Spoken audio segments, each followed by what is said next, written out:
নমস্কার সবাইকে। আজ আমি তোমাদের সাথে দই ভাল্লের রেসিপিটা শেয়ার করব। চলো তাহলে দই ভাল্লের রেসিপিটা শেয়ার করি। দেখো, তার জন্য আমি বিউলির ডাল নিয়েছি। বিউলির ডালটা আমি মোটামুটি 7 থেকে 8 ঘন্টা ভিজিয়ে রেখেছিলাম। দিয়ে এটাকে আমি পেস্ট করে নেব মিক্সির জারের মধ্যে। আর যখন পেস্ট করবে খুব বেশি জল দেবে না। আমার এখানে 300 গ্রাম মতন ডাল আছে। সেই ডালটা আমি 3 বারে পেস্ট করে নিয়েছি। আর এই ডালটা যেন খুব ভালো করে পেস্ট করবে, যেন একটুও দানা দানা না থাকে। সমস্ত ডাল পেস্ট করার পর এর মধ্যে আমার কিছু মশলা লাগবে। তার মধ্যে নিয়েছি আমি 4টে মতো কাঁচা লঙ্কা আর সামান্য 1 ইঞ্চি মতন আদা, আর দিয়ে দেবো একটু মৌরি। এই মৌরি, আদা, কাঁচা লঙ্কা সব একসাথে পেস্ট করে নেব। আর আমি আদাটা একটু ঘষে নিলাম, কারণ কি মিক্সি জারের মধ্যে অল্প আদা না মিশতে চায় না, গোটা গোটা রয়ে যায়। তাই এবার এর মধ্যে দিয়ে দিলাম একটু নুন, আর দিয়ে দেবো এই বেটে রাখা মশলাটা। দিয়ে ভালো করে হাত দিয়ে মিশিয়ে ভালো করে ফেটাবে, যেন একটুও যত ভালো করে ফেটাবে না তত ভালো বড়াগুলো সফট হবে। আর এর মধ্যে ভালো করে সমস্ত যা দেবো দই টইগুলো ভালো করে এর ভেতরে ঢুকতে পারবে। আর এটাকে চেক করে নেবে যে ফেটানো হয়েছে কিনা। এরকম একটা বাটিতে জল নেবে, নিয়ে একটু ব্যাটার দেবে। যখন দেখবে ভেসে উঠছে তার মানে ভাববে ফেটানো হয়ে গেছে। ফেটালে কি ভেতরটা খুব সফট হবে। আর এইভাবে তেল গরম করে নিয়ে এইভাবে তোমরা বড়াগুলোকে ভাজবে। আর তেলটা ভালো করে গরম করবে। আর যখন দই, বারবার বলছি যে ডালটা যখন পেস্ট করবে না, যেন বেশি পাতলা না হয়ে যায়, জলটা যেন বেশি না হয়, তাহলে শেপটা ভালো হবে না।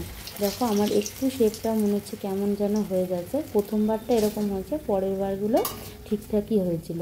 এবার দেখো, এই বড়াগুলোকে তুলে এবার এই স্টেপটা কিন্তু কেউ মিস করবে না। বড়াটা তুলে এরকম একটা আলাদা বাটিতে কিছুটা জল নিয়ে নেবে। জলের মধ্যে বড়াটা ভেজে সাথে সাথে এরকম জলের মধ্যে ডুবিয়ে দেবে।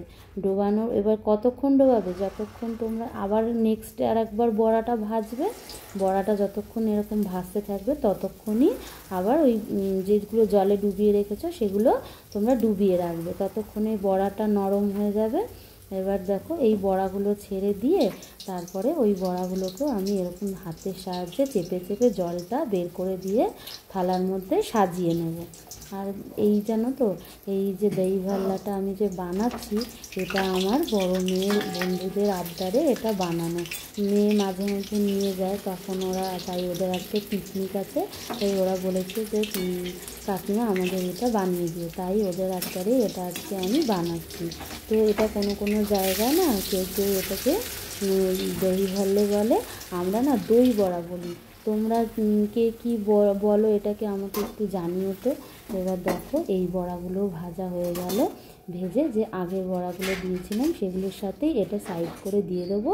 আর সমস্ত বড়াগুলো এইভাবেই আমি একে একে করে ভেজে নিয়ে তুলে নিচ্ছি। এইভাবে জল দিয়ে চিপে চিপে, এই জল দিয়ে যে ভিজিয়ে যেটা রেখেছি না, এটা কিন্তু তোমরা কেউ মিস করবে না, তাহলে কিন্তু ভালো হবে না। বড়াটা চেপে জলটা বের করে নেবে, ভেতরটা নরম হয়ে যাবে। আর দেখো, এরকম আমি 500 ml একটা দইয়ের প্যাকেট নিয়ে এসেছি। সেই দইটা প্রায় পুরোটাই দিয়ে দিয়েছি, সামান্য একটু আমি রেখে দিলাম, যদি প্রয়োজন হয় তখন দেব। আর এর মধ্যে দিয়ে দেব একটু বিট নুন আর সামান্য একটু চিনি দিয়ে একটু জল দিয়ে মিক্সির জারের মধ্যে এটাকে একটু ঘুরিয়ে নেব। আর শোনো, এটা কিন্তু পুরোটা দেখবে, এখনও কিন্তু রান্নাটা বাকি আছে। এর সাথে একটা তোমাদের মশলা দেখাবো একটা চাটনি।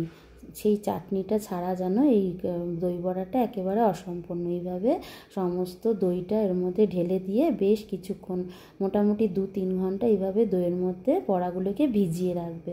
যতক্ষণে এটা ভিজছে ততক্ষণ দেখো মশলাটা দেখিয়ে নিচ্ছি। নিয়েছি 2 এলাচ, 2-3টে লবঙ্গ, দারচিনি, শুকনো লঙ্কা, 1 চামচ জিরে, 1 চামচ ধনে, আর দিয়ে দেবো 1 চামচ মৌরি। সমস্ত জিনিসগুলো আমি একটু ড্রাই রোস্ট করে নেব, ভালো করে ভেজে নেবে। এবার ভেজে এটাকে ঠান্ডা করে নেব। যতক্ষণে এটা ভেজে ঠান্ডা হচ্ছে ততক্ষণে আমি এবার তোমাদের তেঁতুলের চাটনিটা বানিয়ে দেখাই। কিছুটা তেঁতুল নিয়ে আমি ভিজিয়ে রেখেছিলাম আগে। এবার তেঁতুলের কাঠটা বের করে নিয়ে তার মধ্যে আমি তেঁতুলের এটা দিয়ে দিলাম, দিয়ে দিলাম লঙ্কা গুঁড়ো, আর দিয়ে দেবো একটু বিট নুন। আর তোমরা চাইলে সেই চিলি ফ্লেক্সও দিতে পারো, আরও ভালো হয়। আমি হালকা ছিল তাই এটা দিলাম। এবার এটাকে নাড়িয়ে দিয়ে দিলাম 1 কাপ চিনি।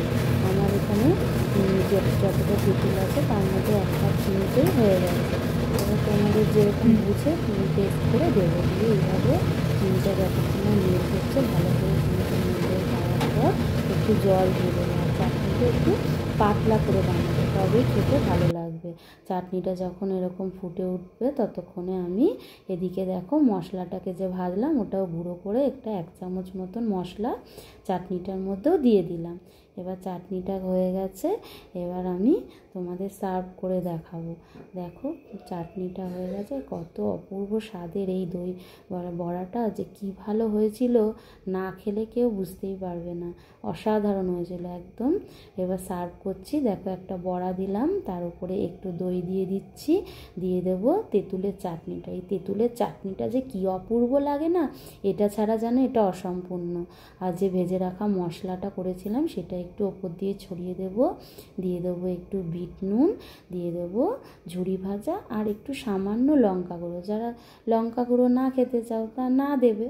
ব্যাস, অপূর্ব স্বাদের দই ভাল্লা একদম রেডি।